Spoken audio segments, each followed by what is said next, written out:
This week, I sat down and thought through some of the words that crop up over and over again when I give feedback to students in my courses. And I'm not talking about saying pero instead of perro or tres instead of tres. These 9 words are so commonly mispronounced that most learners don't realize they are mispronouncing them. But they're also not too hard to fix. So today, I'll show you how. And once you do fix them, those good pronunciation habits will start trickling down into other words, making the rest of your Spanish sound even better. If you want to improve your Spanish pronunciation even more, check out the free mini course that I have in the description below. It goes over some of the low-hanging fruit that makes a big difference in your pronunciation, and it includes a video walkthrough that you won't get anywhere else. Grab it at the link in the description below. I want to start with a letter that most students of mine feel like they're pronouncing correctly, but in fact are adding an extra sound without realizing it. Let's look at this through the lens of some Mexican food items that very often cause trouble. This word is pronounced jalapeño, not jalapeno. Jalapeño, not jalapeño. Este jalapeño está muy picante, not este jalapeño. No, that's why this guy's name is Javier Peña in English, but Javier Peña in Spanish. Peña in English, Peña in Spanish.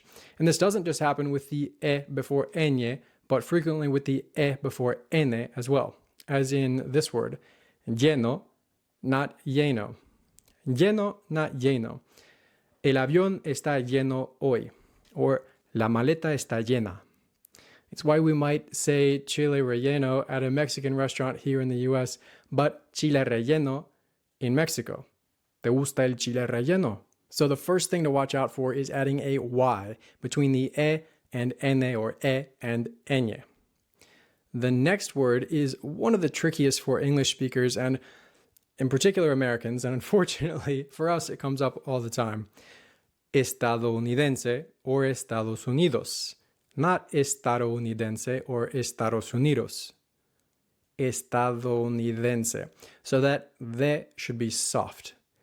Mi amigo es estadounidense. Estadounidense. Same goes with a word like nada. Nada, not nada. Nada. No quiero nada. No quiero nada. That's why you can order an empanada in English, but empanadas in Spanish. Empanadas. Las empanadas de mi abuela son deliciosas. Empanadas. So look out for that soft the. It's a really important sound in Spanish. The next words trip up many visitors to Spain and Europe in general. Euro, Europa, are not pronounced euro or Europa, but euro, Europa. El euro es la moneda de España.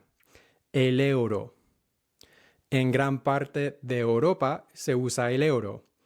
Europa, euro, rather than Europa or euro. The next 2 words are representative of a whole category of words that I see students stumbling over all the time. Verbs in the third person preterite. So simple past, talking about él, ella, usted. And I see it especially in words ending in yo, as in sucedió, escribió. And the mistake that learners tend to make is putting the emphasis on the second to last syllable instead of the last one, where the accent mark is, saying escribió or sucedió, or escribió or sucedió, when in fact, the right pronunciation is escribió, sucedió, as in ¿qué sucedió ayer? ¿Qué sucedió ayer? Or Pablo escribió una carta. Pablo escribió una carta. I'll leave the example sentences in the comments for you to practice. Let me know in the comments also which words are the hardest for you in Spanish. For me, I think the hardest is probably ronronear. Ronronear. I feel like I have to do jumping jacks anytime I want to say that word. Don't forget your free pronunciation mini course down below. And if you want to learn some exercises that make speaking take a whole lot less effort, check out this video next.